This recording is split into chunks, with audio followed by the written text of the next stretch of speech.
Madame la Présidente, et bonjour et merci Monsieur Cassas d'être avec nous ce matin. Moi j'aimerais revenir un peu sur un autre sujet, parce qu'on a beaucoup parlé de mobile jusqu'à maintenant, et y compris dans votre intervention. Moi j'aimerais plutôt parler du fixe, et notamment de la fibre optique, parce que c'est un sujet qui est devant nous, notamment dans les zones très denses, et c'est un sujet sur lequel il y a énormément de flou qui est entretenu, donc j'aimerais bien qu'on ait un peu plus d'informations concrètes. En 2017, l'autorité de la concurrence a mené une enquête qui a condamné SFR pour notamment, suite au rachat de Numéricable, ils avaient des engagements de déploiement en zone très dense dans lesquels vous deviez bénéficier de prises éligibles, et ils ont été condamnés en 2017 pour non-respect de leurs engagements à ce niveau-là. Donc j'aimerais bien savoir, un an après, où on en est. Est-ce qu'ils ont repris leur plan de marche comme il le faut ou non? Et j'aimerais également en savoir un peu plus sur les ambitions de Bouygues Telecom, soit en mutualisation, soit en indépendant, sur la fibre optique.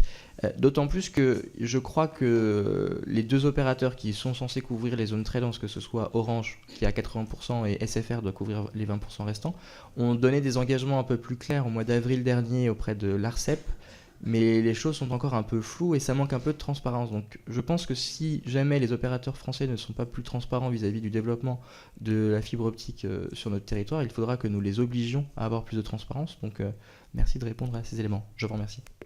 Merci, monsieur.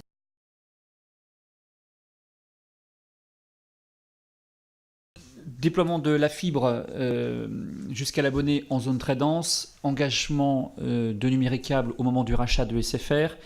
Alors je vous confirme, peut-être pour repréciser le sujet, Bouygues Telecom a signé dans le passé un accord de co-investissement sur la fibre dans les zones très denses avec SFR, et cela avant le rachat d'SFR par Numéricable.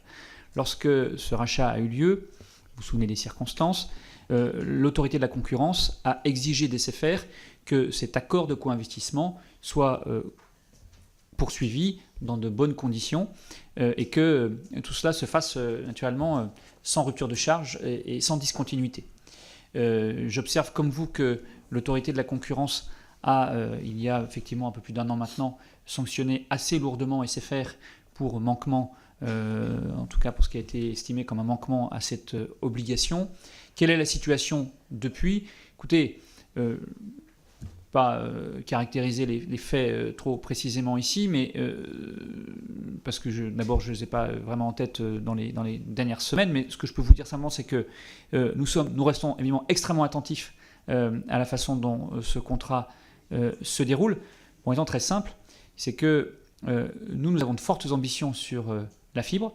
Nous tenons absolument à être présents commercialement dans les zones très denses, que nous avons choisi il y a de nombreuses années de le faire via cet accord avec SFR, et qu'il est absolument hors de question qu'un mauvais fonctionnement de ce contrat, un ralentissement des déploiements, nous mettent hors du jeu concurrentiel sur ce marché. Donc nous sommes attentifs et nous sommes évidemment en lien permanent avec SFR et le dispositif de contrôle que l'autorité de concurrence a mis en place. Sur la fibre même, quelle est notre ambition? Quel est le niveau de nos ambitions? Quelle est la transparence que nous pouvons apporter sur ce point?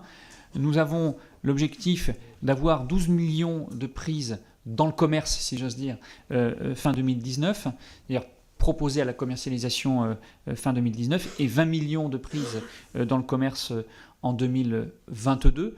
Nous nous sommes mis un peu plus tard que d'autres, c'est vrai, mais nous mettons les bouchées doubles pour rattraper notre retard, et nous sommes présents, nous serons présents. J'ai dit tout à l'heure que nous avions à peu près 300 000 clients FTTH aujourd'hui, nous serons présents dans la fibre.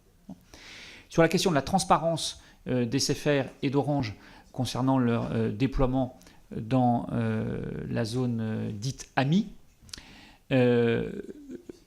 l'accord signé avec le gouvernement également au début de l'année a renforcé notablement, je dois dire, les exigences de ce qu'on appelle d'un mot très vilain, la complétude des zones de déploiement. Et les opérateurs, je n'en doute pas, SFR et Orange, auront à cœur de tenir ces engagements de transparence, et le régulateur de les sanctionner lourdement si d'aventure il ne les tenait pas.